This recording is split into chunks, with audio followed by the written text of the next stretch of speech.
बिस्मिल्लाहिर्रहमानिर्रहीम। अस्सलाम वालेकुम स्टूडेंट, उम्मीद करता हूँ तमाम तलबा बिल्कुल खैरियत से होंगे। अल्लाह आप सबको अपने ज़मान में रखे, आमीन।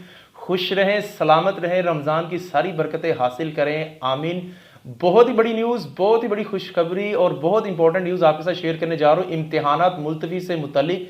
तो वीडियो को एंड तक देखिएगा। वीडियो पसंद आए तो लाइक कीजिएगा, चैनल पर नया तो चैनल को सब्सक्राइब जरूर कर लीजिएगा।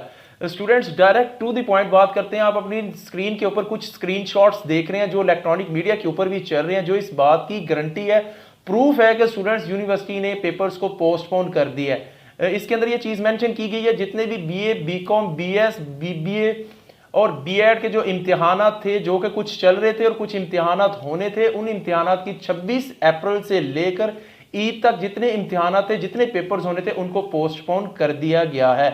ये चीज क्लियर कट है, फाइनल है कि यूनिवर्सिटी ने पेपर्स को पोस्टपोन कर दिया। यूनिवर्सिटी ने अपनी वेबसाइट के ऊपर भी ऑफिशियली तौर पर इसको अनाउंस कर दिया है कि पेपर्स जितने भी हैं उनको पोस्टपोन कर दिया। इसकी वजह क्या है? मुल्क के अंदर स्टूडेंट्स चूंकि कोरोना वायरस की वजह से सूरत हाल बहुत खराब हो चुकी हुई है, मुल्क लॉकडाउन की तरफ जा रहा है, तो इस चीज को मद्देनजर रखते हुए यूनिवर्सिटी ने ये डिसीजन लिया है कि जितने भी एग्जाम्स हैं कंटिन्यू है या आने वाले दिन के अंदर होने वाले, उन सबको पोस्टपोन कर दिया गया। अब ये दोबारा कब होंगे, इसका नया शेड्यूल जारी किया जाएगा, जो कि कबल वक्त है। यूनिवर्सिटी की तरफ से जब नई इस बारे में अपडेट आएगी वो आपके साथ शेयर की जाएगी। आज के लिए इंपॉर्टेंट न्यूज़ यही थी, सबसे शेयर कर दे। अपना बहुत सारा ख्याल रखें, रमज़ान का जो बाकी महीना उसको अच्छे तरीके से गुजारें, तमाम रोज़े रखें, अपने लिए, सर के लिए ज़्यादा से ज़्यादा दुआ करें। मे अल्लाह ब्लेस ऑल ऑफ यू। अस्सलाम वालेकुम व रहमतुल्लाह।